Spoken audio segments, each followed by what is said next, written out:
তাৰমানে আপোনালোকে মিয়া মুছলমান মানুহখিনিয়ে গোটেই অসম ল'বই আৰে মই পক্ষ ল'ম না আপুনি কি কৰিব আৰে না এতিয়া কি কৰ মই ক'লো এতিয়া আপুনি মোক কি কৰিব আজি আপোনালোকে এখন ডাঙৰ জুই লগাই দিলে অধ্যক্ষ মহোদয় এখেতসকলে শুনিব খোজাই নাই গতিকে শুনিব নুখুজিলে মোৰ কৈ লাভ নাই শুনিব আচ্ছা আপোনালোকে উঠাই কিয় যদি শুনিবই নোৱাৰে নহয় আপোনালোকে যদি মোৰ কথা শুনিব ইমান ভয়ে খায় এই কথাবোৰ আনে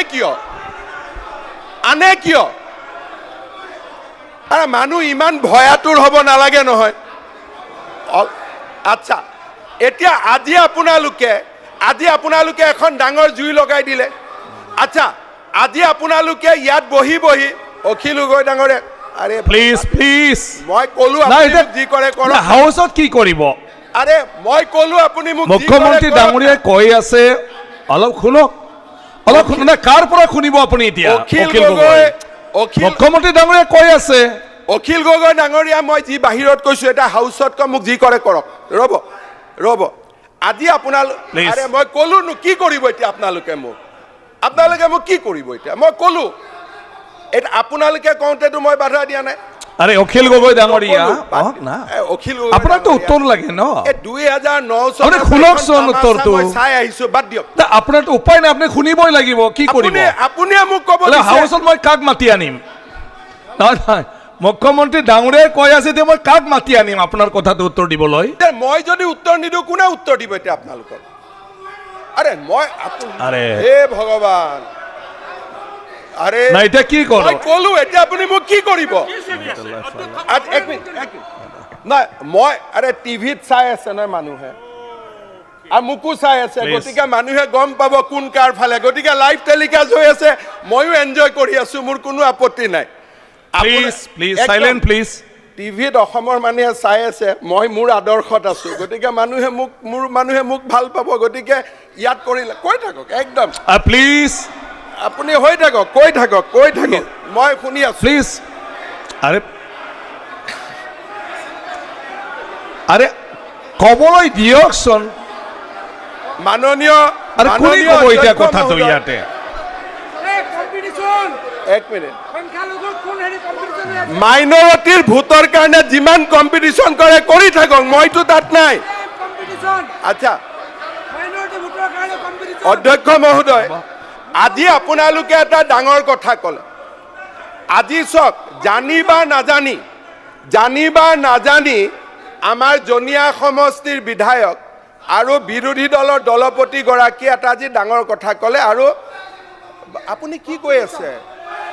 কি কৈ আছে আৰে মই পক্ষ ল'ম না আপুনি কি কৰিব মই পক্ষ ল'মেই বাজ মই পক্ষ ল'মেই প্লিজ যি কৰে কৰক না মই ল'মেই ক'ব দিয়কচোন মই ল'মেই না ক'বতো দিয়ক পক্ষ ল'মেই আৰে কি লাগে এতিয়া আৰে নহয় মই আৰে আপোনালোকে যদি নুশুনাকৈ আপোনালোকে মোক ষ্টেটমেণ্ট দিবই দিয়া নাই হ'ব কি ডিভাইড এণ্ড ৰুল ঠিক আছে হ'ব একো অসুবিধা নাই এতিয়া আপোনালোক বহিলে শুনক আচ্ছা আজি আপোনালোকে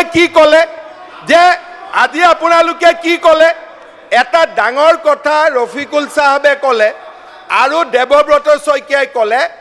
যে লোৱাৰ আছামৰ পৰা মানুহ আপাৰ আছামত যাবই হাৰি কিয় যাব কওকচোন নহয়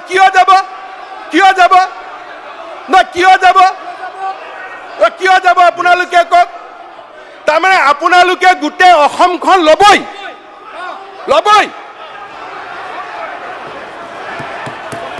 তাৰমানে আপোনালোকে মিয়া মুছলমান মানুহখিনিয়ে গোটেই অসম ল'বই আমিও ল'ব নিদিওঁ হৈ গ'ল আমিও ল'ব নিদিওঁ আপোনালোকে আজি হাউচত ক'লে যে আমি ল'মেই আৰু মই কৈছো আপোনালোকক আমি ল'ব নিদিওঁ বাছ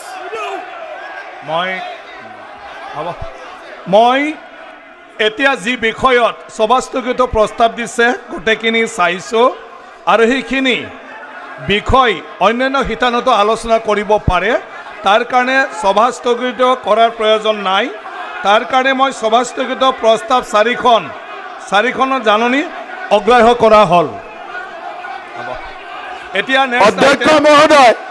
অসম বিধানসভাত প্ৰথমবাৰৰ বাবে এখেতসকলে ক'লে যে মিয়া মুছলমানে অসমখন ল'বই আপনি ভুল কথা রং মেসেজ হ'ব এটা নেক্সট আইটেম আপনি সদায় টুইজ করে নেক্সট আইটেম নেক্সট আইটেম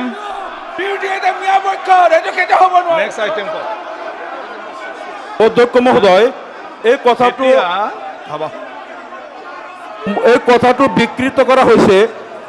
অসমৰ এখন জিলাৰ মানুহ আৰু এখন জিলাত যাব নোৱাৰে এতিয়া কাৰ্যসূচী নং 6 মুখ্যমন্ত্ৰী মাননীয় সদস্য শ্ৰী অখিল গগৈ ডাঙৰীয়াই মহোদয়ে দা আসাম কোৱালিটি এডুকেশ্যন বিল 2024 অধ্যক্ষ মহোদয় বিবেচনাৰ বাবে উত্থাপন কৰিব শ্ৰী অখিল গগৈ ডাঙৰীয়া এখন জিলাৰ মানুহ আৰু এখন জিলাত মিয়ালেন বনাব দিয়া নহ'ব শ্ৰী অখিল গগৈ ডাঙৰীয়া মিয়ালেন বনাব দিয়া নহ'ব মুখ্যমন্ত্ৰী শ্ৰী মহোদয় অখিল গগৈ ডাঙৰীয়া যে এতিয়া অসমৰ এখন জিলাৰ অখিল মানুহ আৰু গগৈ এখন ডাঙৰীয়া জিলাত যাব নোৱাৰিব বিচৰণৰ অধিকাৰ নাই মই শ্ৰী এই কথাটো মুখ্যমন্ত্ৰী মহোদয় আপুনি মুখ্যমন্ত্ৰী মহোদয় মই এতিয়া